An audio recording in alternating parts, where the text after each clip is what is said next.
चुनाव के दिन की घोषणा होते ही शिकायतों का दौर शुरू हो गया। इस बार गुमटी में एक भाजपा कार्यकर्ता की दुकान में आग लगाने का आरोप तृणमूल पर लगा है।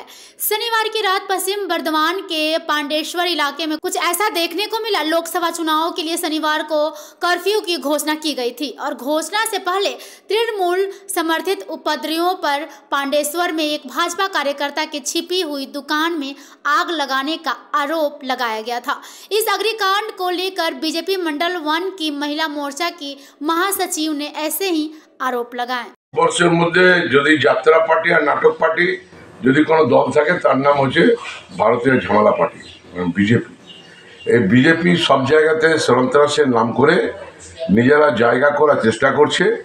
সিবিইডিকে লেলিয়ে দিয়ে বাংলার মাটিতে তারা এখনো ঢুকতে পারেনি। 2021-এর নির্বাচনে আপনারা দেখেছিলেন সমস্ত কেন্দ্রের মন্ত্রী প্রধানমন্ত্রী থেকে শুরু করে রাষ্ট্রপতি প্রচারে নামতে পারে না, তাও রাষ্ট্রপতি ব্যাকডোর দিয়ে থাকেন বা রাজ্যপালরা ব্যাকডোর দিয়ে থাকেন। যতই চেষ্টা করুন তারা কিন্তু বাংলার মাটিতে শিক্ষিত মানুষের বসবাস, তারা কিন্তু যোগ্য জবাব ও ভোট মেশিনেই দেবে। ভোট মেশিনে যদি কারচুপি না করে বাংলার মাটিতে 42টার মধ্যে 42টা আসন তৃণমূল কংগ্রেস পাবে, শূন্য পাবে ভারতীয় জনতা পার্টি। এটা আমি জোর গলায় বলতে পারি। ভয় দেখানো হচ্ছে, এতে প্রমাণিত তৃণমূল কংগ্রেস কতটা ভীত, কতটা সন্ত্রস্ত। পায়াত্রা পার্টি চলে যাচ্ছে, তাই তারা বিহার থেকে, ভাগলপুর থেকে, গুজরাট থেকে প্রার্থী দিচ্ছে। তারপরেও এই আক্রান্ত হচ্ছে, মানুষ দেখতে পাচ্ছে কী হতে যাচ্ছে আগামী দিনে। তৃণমূল কংগ্রেস থাকবে না। একজন মহিলা নেত্রীর বাড়িতে আক্রান্ত হয়, মহিলারা আজ সুরক্ষিত নেই বাংলাতে। আজ দেখছেন কী হচ্ছে, সন্দেশকারী কী ঘটনা ঘটেছে। ঘটনা কি আপনারা কমিশনকে জানাবেন? অবশ্যই জানাবো, আমি শুনলাম এখন আমরা চিঠি জানাবো, নির্বাচনের ঘোষণা হয়ে গেছে, কমিশন জানাবো, ডিএমকে জানাবো।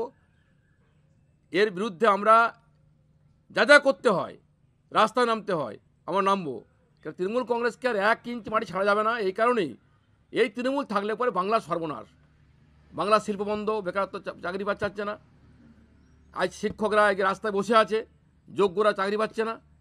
তাই এই তৃণমূল কংগ্রেসে আর নয়, মানুষের বুঝে গেছে।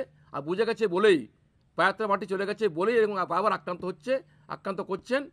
তৃণমূল কংগ্রেস পাণ্ডবেশ্বর বিধায়ক থাকার পরেও তিনি ভয় পেয়ে গেছেন বলেই এই ঘটনা ঘটছে। আমার বিরুদ্ধে কমিশনকে এবং ডিএমকে জানাবো।